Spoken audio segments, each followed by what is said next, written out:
Vía Pública. ¿Qué tal? Bienvenidos a Vía Pública. La Comisión de Constitución comenzó a revisar ya los proyectos de sexto retiro.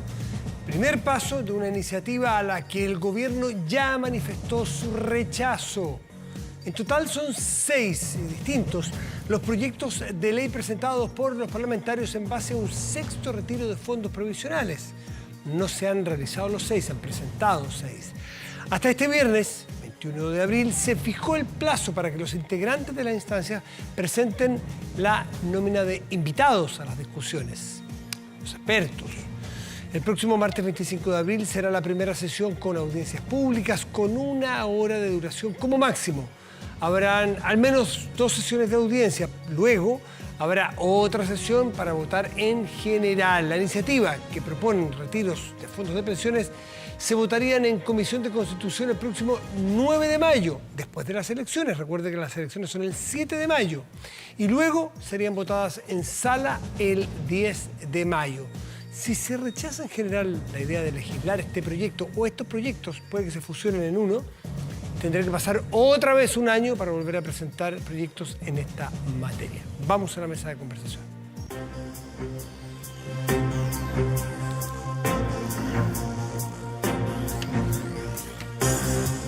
Y nos vamos a Cerro Castillo. Está nuestro compañero Marcelo Álvarez porque está desarrollándose el cónclave del oficialismo, donde los distintos partidos, agrupaciones y las 2 coaliciones, Apruebo Dignidad y Socialismo Democrático, están afinando, limando algunas asperezas que se han producido, algunas más subterráneas, otras más explícitas.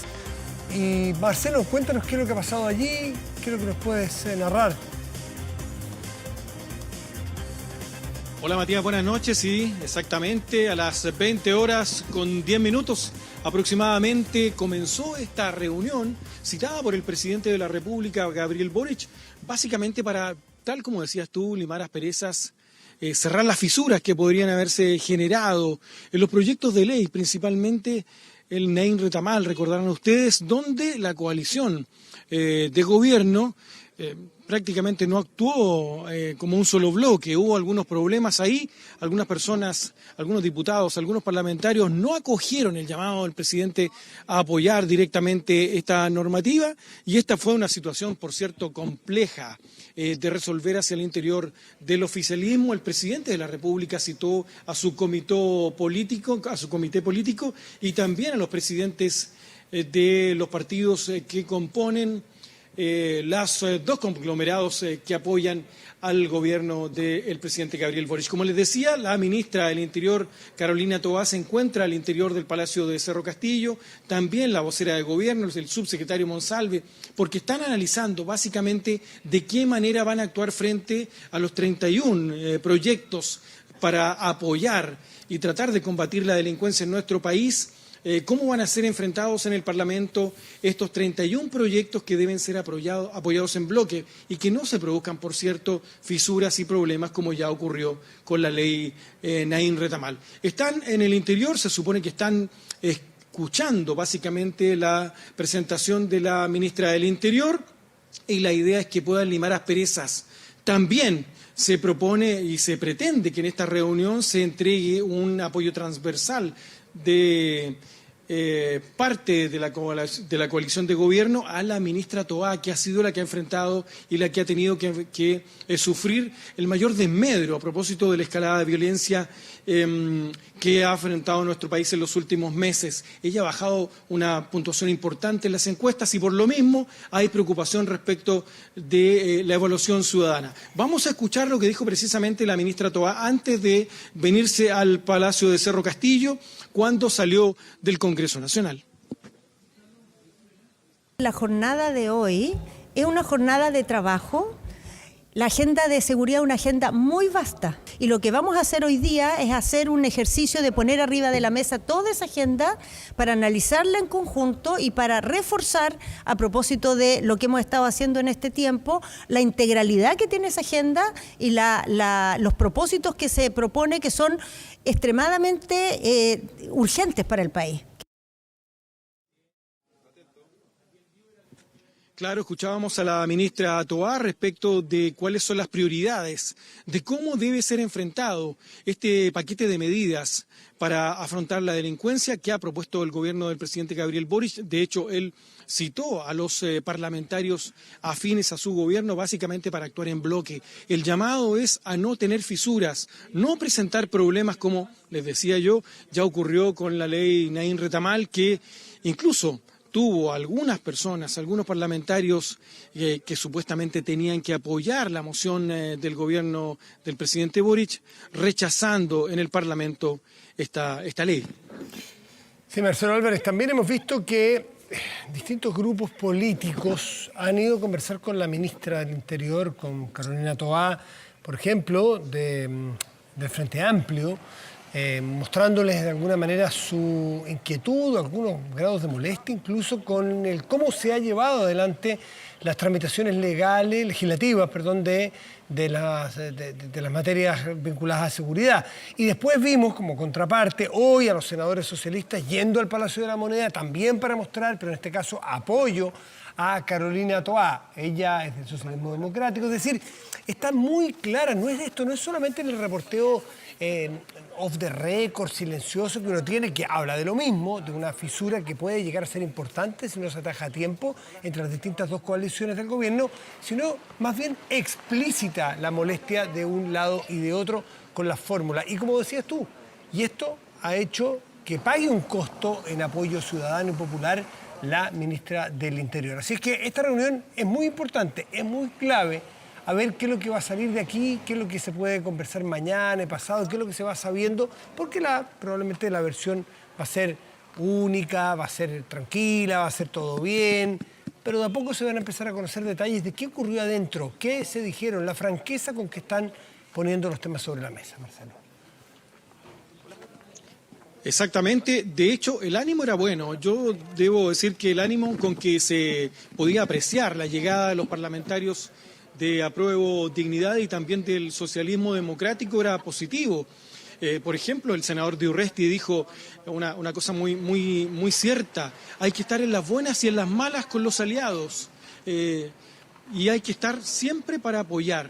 Y ellos manifiestan, el socialismo democrático, que van a apoyar todas las mociones, como ya lo hicieron, dicen ellos, con la ley Naín Retamal, y piden reciprocidad con lo que tiene que hacer, en este caso, Apruebo Dignidad, con el accionar de los personeros ligados al socialismo democrático.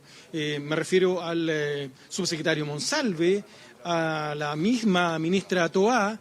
Nos imaginamos que se están diciendo todo cara a cara, están buscando una fórmula de evitar situaciones que puedan generar fisuras que después no puedan reparar. Es una situación compleja desde el punto de vista práctico, pero nos imaginamos, tal como decías tú, Matías, que es el momento justo para terminar con este tipo de problemas y afrontar un segundo semestre legislativo mucho más unidos. Muy bien, Marcelo Álvarez, desde el Palacio Cerro Castillo, allí en esa zona de Viña, cerca del límite Viña-Valparaíso, pero está en Viña.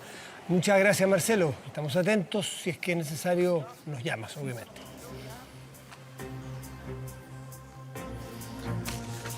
Y bueno, hemos sabido en las últimas horas que el gobierno y la Central Unitaria de Trabajadores han llegado a un acuerdo para alcanzar en un plazo de un poco más de un año un salario mínimo de 500.000 pesos, que era la meta que el gobierno se puso al llegar.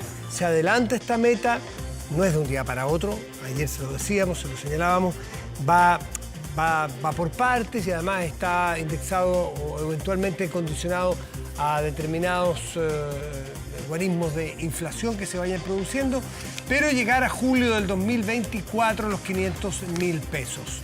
Es una noticia que suena muy bien, que hay muchas personas que estarán muy alegres, pero que tiene matices, que hay algunas personas que dicen que puede generar eventualmente algunos contratiempos, algunos daños, puede generar impactos negativos.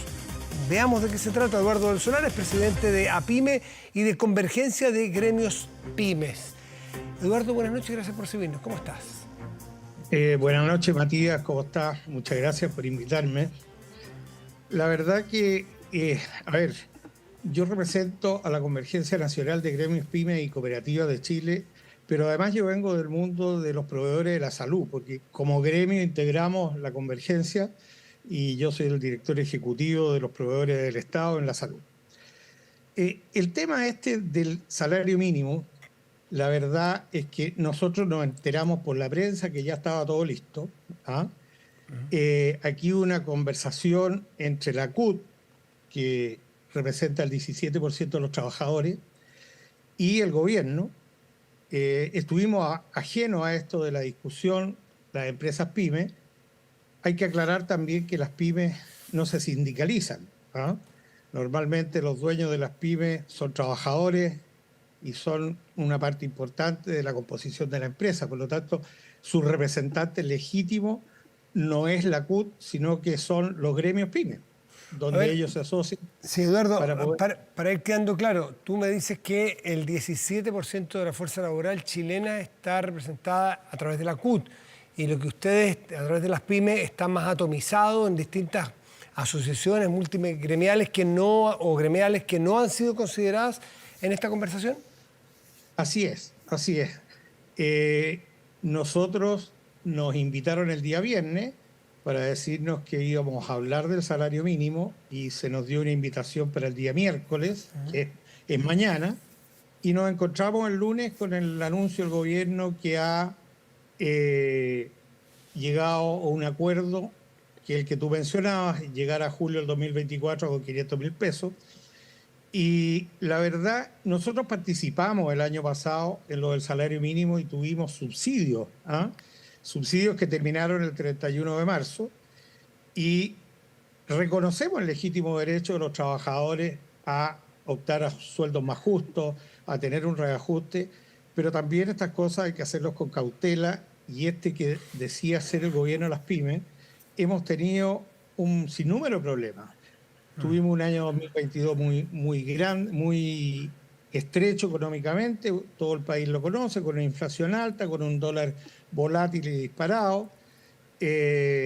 Tuvimos bajas en los mercados, veníamos saliendo de una pandemia, y hoy día los que negociamos con el Estado incluso bajaron la plataforma del pago automático, que eso perjudica tremendamente a las pymes. O sea, con este gobierno las pymes han sido, la verdad, Eduardo, que bastante... como se dice en deporte, a bote pronto, así rápidamente uno puede decir, ¿quién podría negarse a que el salario mínimo suba? Es una buena noticia. Muy buena. Claro, pero tiene matices, pues, tiene consecuencias. En economía nada es inocuo, no hay ninguna medida inocua. Se mueve algo aquí y afecta positiva o negativamente en otros lugares. Ustedes son críticos. ¿Qué puede o a quién puede afectar, en qué medida y por qué un aumento del salario mínimo a 500.000 pesos de aquí a un poco más de un año? ¿Cuáles podrían ser los eventuales efectos negativos? ¿Por qué habría que tener cuidado? Los efectos negativos son, primero que nada, porque las pymes han tenido un deterioro en sus ingresos producto de la inflación. Han tenido una baja de mercado producto de esto. Los que negociamos con el Estado llevamos un año sin reajustabilidad en los contratos. Acuérdate que tú haces un contrato y el Estado no reajusta los contratos. Entonces nos vemos enfrentados que tenemos que subir los sueldos de las personas. Por otro lado, vamos a bajar a las 40 horas. Vamos a tener que ajustar un montón de cosas. Y la verdad que las pymes no están en condiciones de esto, y nosotros lo que esperamos mínimo es que recibir una subvención del Estado por esta diferencia de este alza. Nosotros creemos que es legítimo el aumento de los salarios, pero no lo podemos absorber desde las pymes. Sinceramente no lo podemos hacer. Entonces, nos hubiera gustado estar más en la discusión con el gobierno. Y en la discusión, Eduardo, ¿qué hubiesen planteado ustedes distinto? Nosotros hubiéramos planteado, primero, que estos 500.000 pesos estaban propuestos para fines del gobierno de Boric. O sea, nosotros vemos una lectura de que esto se adelantó un poco para bajar la presión de todo este ambiente que hay hostil de la seguridad. Entonces, vamos a ponerle un poquito de condimento a esto, acercando el salario mínimo. Hubiéramos esperado tener una conversación como la que tuvimos, franca, y directa, que fue la del año pasado, donde nos plantearon subir los sueldos bastante y se nos planteó una bonificación para las empresas durante ese periodo de las empresas que facturaban, digamos, bajo la 25. Eduardo, y usted dice, esta medida estaba planteada para el final del gobierno del presidente Boric, sin embargo se adelanta para julio del 2024, donde va a estar cumplido prácticamente recién, un poquito más de 2 años de gobierno, o sea, la mitad del periodo. Así es. Ustedes, en principio, cuando se planteó para el final del periodo presidencial del presidente en ejercicio, Gabriel Boric, ¿ustedes estaban de acuerdo? ¿Las pymes eran capaces de absorber esas alzas? ¿Ustedes están preocupados en qué? ¿En el adelantamiento o en los 500.000 pesos con la realidad que tienen? No, nosotros estábamos preocupados de que esto iba a ser a un plazo más largo y había un tiempo para que las empresas se repusieran de los problemas que traen de arrastre. Las pymes vivimos 2 años de pandemia, apretados y encerrados en las casas, endeudándonos con los FOGAPE, endeudándonos con varias cosas para poder subsistir. Entonces, obviamente que el ir a los 500.000 pesos en un plazo más largo nos permitía tener un plazo también más largo de ajuste en las empresas, ¿ah? Tanto en la planilla como en los ingresos, porque la verdad que esto también siempre, cuando hay estos aumentos, las empresas tienen que ajustarse en el personal de acuerdo a lo que pueden pagar. Claro, ¿hay posibilidades de que haya pymes que tengan que despedir gente eventualmente porque no puedan aumentar el salario mínimo hasta 500.000 pesos o eso no lo ves posible? ¿Puede afectar al empleo? Yo creo que sí. Yo creo que si no hay una subvención, claramente hay un problema. Hay un problema que muchas pymes van a tener que, por lo menos, bajar a alguien. La verdad que la pandemia trajo un reajuste en la empresa, un acomodamiento en que todos prepararon su personal de acuerdo a lo que se podía pagar con lo que se estaba generando. Entonces, si le hace un cambio hoy día, probablemente habrá que sacar 1 o 2, ¿ah? Para poderlo absorber.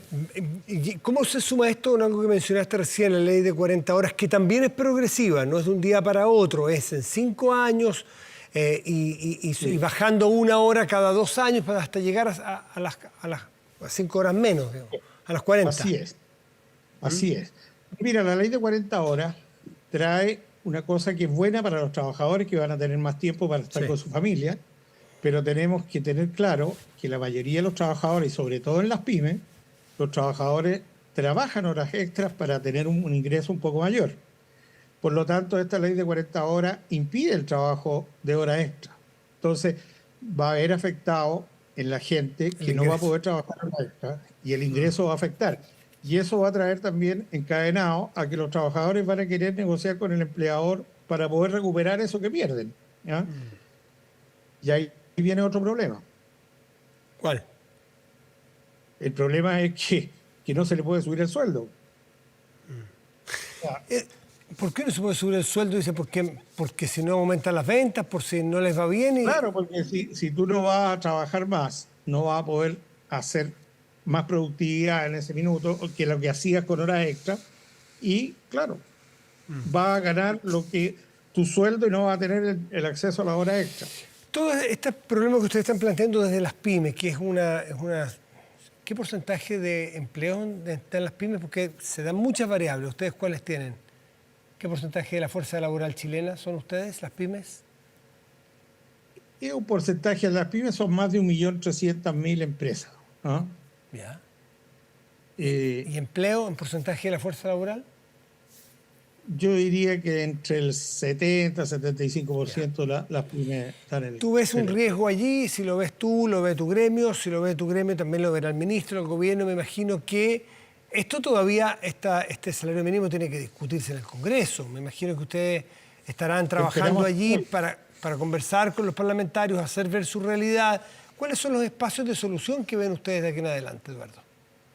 Mira, yo creo que aquí hay que tener una conversación franca, como la tuvimos el año pasado con el Ministerio de Economía, y lograr acercarnos en una subvención para las empresas que se ven más afectadas con esto. ¿ah? Ya. Yo no digo a todas las pymes, pero sí a las que se ven más afectadas. Y si no es ahí ese espacio, habrá que hacerlo en el Parlamento, que es el lugar donde yo creo que vamos a tener mejor resultado. Eduardo del Solar, presidente de APYMES y Convergencia de Gremios PYME, muchísimas gracias por conversar con nosotros, por darnos a conocer cuál es su punto de vista en un tema que todavía le falta discusión, le falta masticar, le falta debatir, pero es bueno tener los antecedentes de todas las partes. Eduardo, como siempre, muchas gracias por recibirnos. Gracias, Matías. Muy amable. Que te vaya muy bien. Bueno, pasó un año desde la última vez en que se tramitó un retiro. ¿Por qué pasó un año? No porque faltaran deseos de algunos parlamentarios de presentar proyectos, sino que nuestra Constitución lo impedía. Cuando se rechazó el 18 de abril del año anterior la idea de legislar en el último retiro, bueno, obligaba a que pase un año hasta que se presente. Se cumplió el año y no se presentó uno.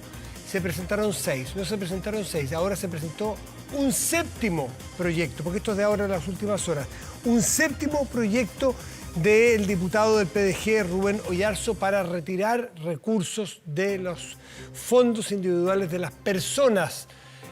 No todos los proyectos son iguales, pero apuntan a retiros de alguna manera.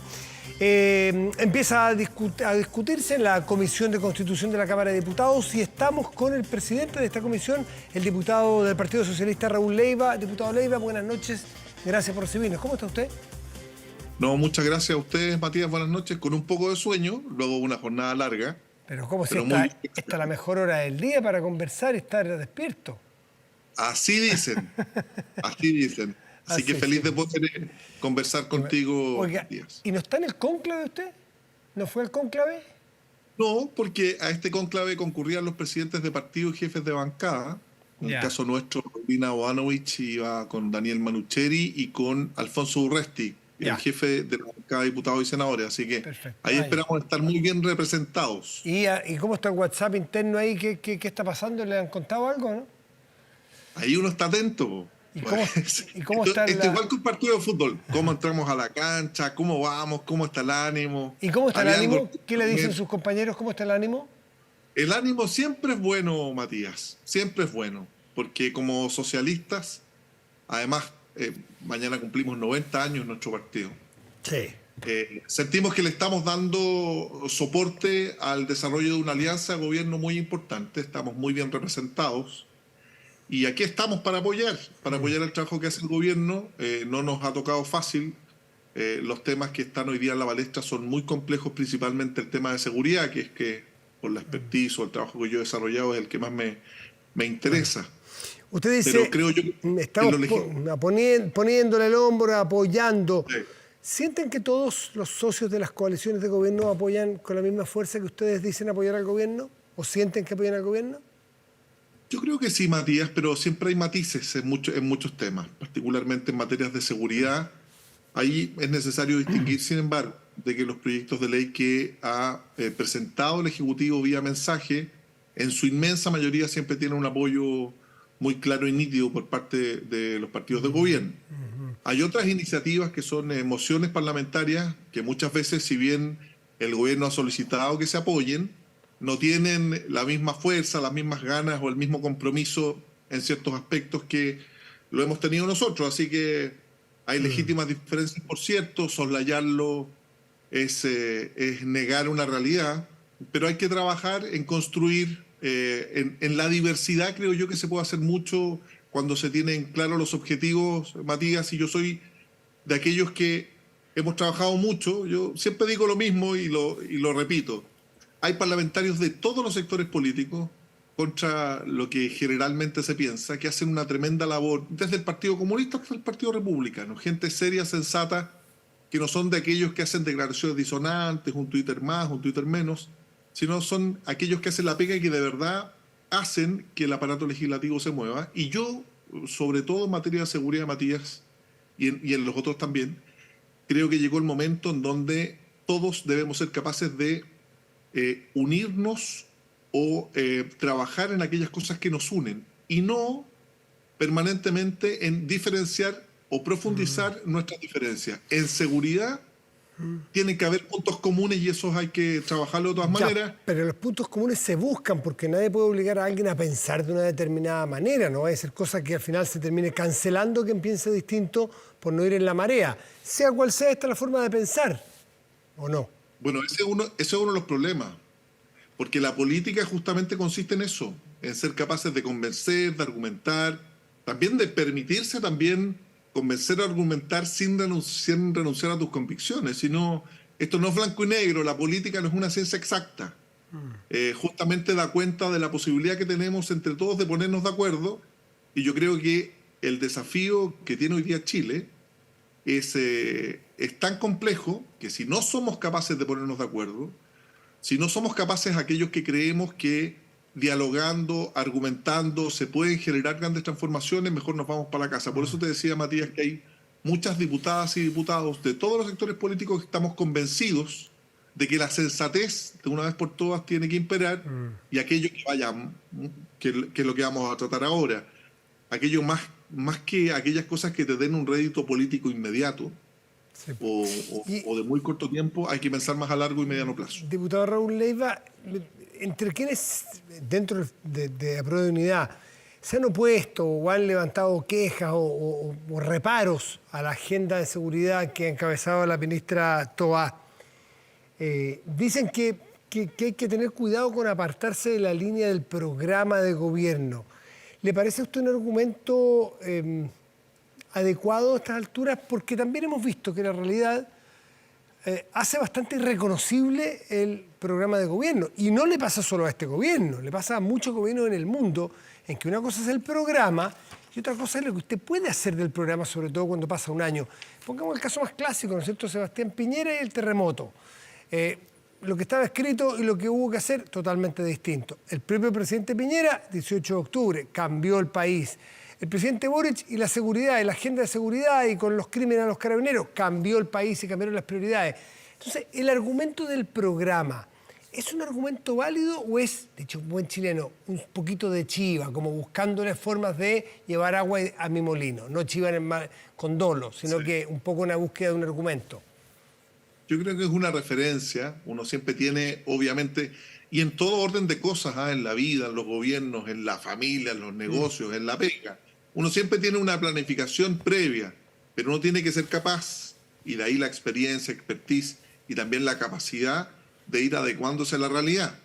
Uno fija un rumbo, pero ese rumbo no es unívoco, muchas veces hay distintos factores que lo pueden complejizar, bueno, y ahí está el gran desafío de hacerse cargo primero de esos temas complejos y después darles conducción. Claro. O sea, no estamos manejando una moto, este es un portaaviones, un transatlántico que se mueve despacio, se mueve lento, pero que si asume marejadas como la que estamos viviendo hoy día, por distintos factores que no son de ahora, porque muchas veces se tiende a decir, oye, estos problemas son de ahora, como si los problemas de migración, de seguridad, de derechos sociales fueran solo de ahora. Entonces, bueno, cuando uno se mete en esto, tiene que asumir el compromiso y tiene que conducirlo como corresponde y entregar lo mejor de uno. Pero como tú bien decías, sin eludir la pregunta, Matías, yo creo que ahí nos falta madurez para poder sopesar el momento histórico que estamos viviendo. O sea, un hombre inteligente no solo aprende de los errores ajenos, sino también de los errores propios, sino también de los errores ajenos. También, y hay que ver la realidad, ha pasado en muchos lugares para poder asumirlo. Sí, también imposible no recordar el 2005, si no me equivoco, en el primer gobierno de la presidenta Bachelet, en su discurso del 1 de mayo, 21 de mayo era, del 21 de mayo era, porque en ese tiempo porque se cambió para junio, la presidenta Bachelet, si no me equivoco, porque me acabo de acordar, así no alcanzo a chequear, prácticamente no mencionó en sus prioridades los temas de educación. Y el 2006, o pocos meses después, vino la crisis de los pingüinos, que fue el 2006. Y no estaba en el radar de nadie con la fuerza que... Y se llevó la agenda por delante, como el terremoto en el caso... Claro. Se fue el ministro de Educación, ¿te acuerdas que era de los... Martín Silich se llamaba, si no me equivoco, ¿no? Claro. Y quedó la embarrada. Claro. Bueno, las coyunturas se llevan las agendas por delante y hay que ser capaz de...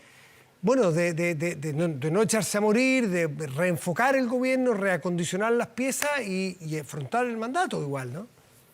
Bueno, esa es parte de la pega y ese es el principal desafío, como bien dices tú, Matías.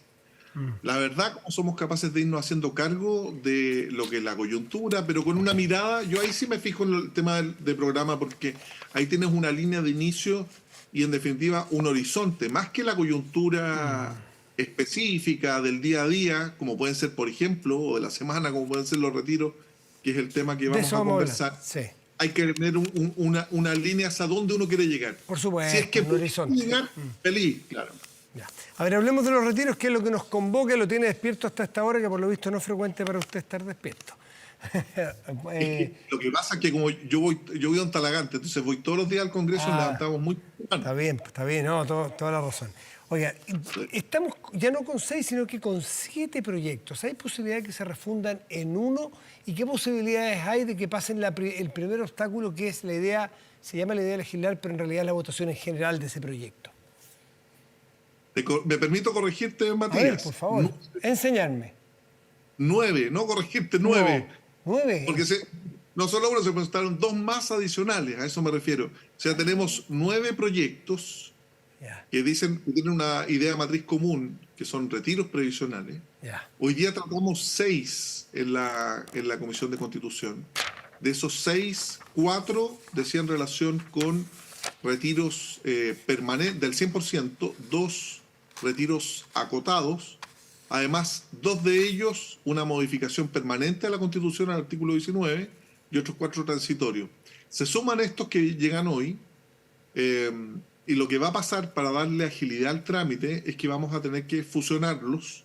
Para eso se debe votar en la comisión y luego en la sala por mayoría simple para fusionar estos proyectos, porque es la única manera de poder tramitarlo. Esto no es novedad, porque de esa misma manera, Matías, se han tramitado los 5 distintos proyectos de retiro. Así que vamos a tener que fusionarlos en lo sucesivo. Hoy día se presentaron estos 6. Le he pedido, como presidente de comisión, a los mocionantes y también a los miembros de la comisión que tienen que entregar personas que van a participar en el debate, en la audiencia pública, respecto a expertos o autoridades o personas que entiendan del tema, que sean lo más acotado posible para dar una agilidad a la tramitación. Si no, podemos llevarnos 5 o 6 audiencias, como sucedió en los retiros anteriores, solo para discutirlo. Había 6, se presentaron 3 nuevos, vamos en 9. ¿Hasta cuándo hay espacio para que se presenten más? Siempre hay espacio para que se presenten más. Tiene razón, claro, el plazo es para... Estaba vetado el plazo, no es que se cierre el plazo, se abre un plazo indefinido. Okay. Ahora, lo que llama poderosamente la atención es que son los mismos mocionantes. Por ejemplo, ese 7º que tú planteas, Mati, hoy en la mañana. El del diputado Yarzo. Claro. Bueno, él participa de otros 4 proyectos, de otros 3 proyectos de ley que sí se vieron. Más este. Cuando yo conversaba con Yarzo decía, oye, es mucho más simple que tú, vía indicación, modifiques uno de los 3 proyectos que ya tienes presentado para la tramitación. No, es que este proyecto es mío. Ahí también empieza a jugar, ¿te fijas? Es bien importante eso, claro. Y se le puede poner una placa, ¿no? En alguna parte. Claro, y eso es indicativo de lo que se busca, en definitiva. Porque, respondiendo tu pregunta, los 2 retiros anteriores fueron rechazados por amplia mayoría. El referente más inmediato es el autopréstamo de estos mismos mocionantes. El autoengaño le llamó el ministro de Hacienda, para citarlo, el ministro Marcelo. Claro, pero que son los mismos mocionantes que presentan el proyecto ahora. Ya hace 3 semanas atrás solo obtuvo 39 votos a favor. Como son reformas constitucionales, Matías, requieren 4/7 de los votos. Claro. 89. Entonces, de 39 hace 3 semanas, para llegar a 89 son 50. Yo dificulto objetivamente que hayan 50 diputados o diputados que cambien de opinión. ¿Qué ve usted detrás de todas estas iniciativas tan generosas, tan copiosas de ideas y de buenas intenciones? Yo creo que... Porque es ayuda a las clases medias, ayuda a los que hoy día no pueden. Esa es la intención que busca un parlamentario que hace un intento de retiro. Así lo han dicho. Lo que pasa es que si uno le hace un doble clic, Matías, uno sabe y tiene claramente que si se pretende ayudar a aquellas personas más carenciadas, casi 5 millones de los más vulnerables en nuestro país, que supuestamente a quien se pretende ayudar, no tienen fondos en sus cuentas de capitalización individual o tienen a nivel marginal. Si lo que se pretende es ayudar a la clase media, entonces, bueno, nosotros sabemos cuáles son las externalidades negativas de los retiros porque lo estamos viviendo ahora. Como dijo la presidenta del Banco Central, es un problema que se pagan cuotas y lo estamos pagando hoy día con la inflación. Es cosa de ver, Matías, cuánto ha subido la UEF. Yo le preguntaba también a mis compañeros del Congreso, le decía, oye, ¿tú sabes qué significa para una persona que antes pagaba 250, 300 mil pesos en un dividendo mensual que hoy día le aumentó 50, 80 mil pesos? Es brutal. Entonces hay que tener mucho cuidado con esto. Yo creo que son... Agréguele que el mercado de las tasas, el mercado de los créditos hipotecarios desapareció, no sé si desapareció, pero llegó a su mínima expresión y chilenas de clase media que aspiran a una casa propia a través de un crédito bancario, que estuvo en tasas del 1,9% en un momento, muy bajas, récord de baja en mucho tiempo. Hoy día prácticamente no pueden acceder a esa casa propia porque ¿quién tiene plata para ir a comprarse una casa rompiendo el chanchito? Si no es con un crédito bancario. Eso no existe hoy día. Como en Latinoamérica no existía, los créditos. Vaya a comprarse una casa en Argentina, no existía. Bueno, no existe, no creo que existía, no existe en muchos países de Latinoamérica. No existe otra posibilidad.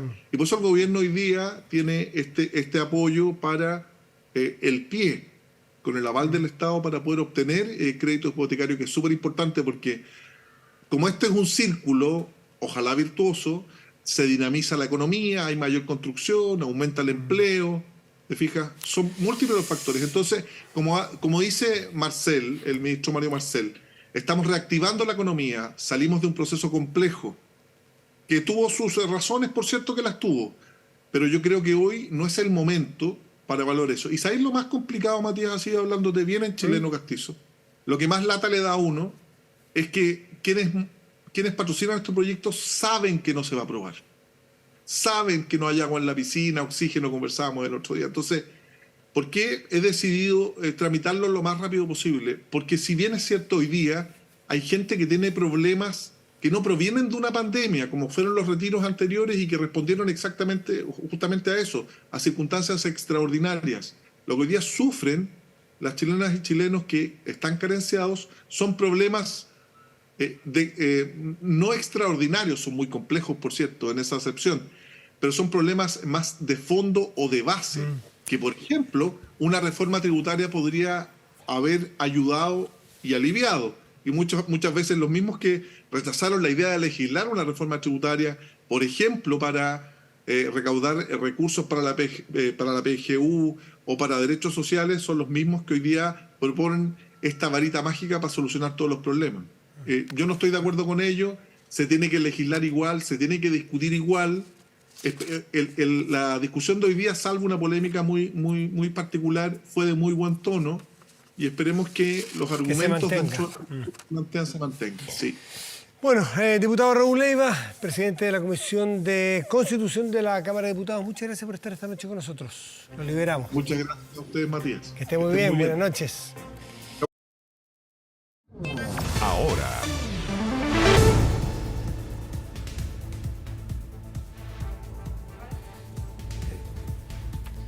Estamos de vuelta y vamos de inmediato con una noticia que se ha producido hace pocos momentos en la región de Antofagasta, en Calama. Se ha sabido de que la primera comisaría de esa ciudad fue objeto de un ataque desde un vehículo que se trasladaba por la avenida Granaderos. Se percutaron 5 disparos hacia el interior del cuartel, causaron lesiones a 2 civiles. En primer momento se supo que estaban en el interior, personas, un hombre y una mujer de edad, mayores de edad, que fueron trasladados al SAMU local, donde están siendo atendidos. Pero lamentablemente, en una actualización de la información que hemos recibido desde la Subsecretaría del Interior, se sabe y se confirma sobre un tercer civil involucrado que ha recibido estos proyectiles y ha fallecido producto de los impactos de bala. Este segundo hecho que le mencionamos se produjo en las cercanías de la primera comisaría de Calama. Entonces tenemos que lamentar un ataque de desconocidos al cuartel policial de Calama, donde los afectados en este caso son civiles con 2 personas heridas y una fallecida. El desarrollo de esta información Más adelante lo podrá ver usted a través de nuestro portal de noticias24horas.cl o nuestro canal de noticias que va a estar permanentemente actualizando la información. Y revisamos el tiempo, ¿le parece? Bueno, vamos con la temperatura de este momento en la región metropolitana, que el termómetro indica que estamos con 9.4. Anoche estábamos 9.2. Y el cielo está despejado, 9 grados 4 décimas. El pronóstico para mañana miércoles es de cielo despejado y una máxima probable de 28 grados. En tanto, el día jueves la máxima será de 25, pero el cielo estará parcial. Revisamos otras dos regiones del país y dos localidades puntuales.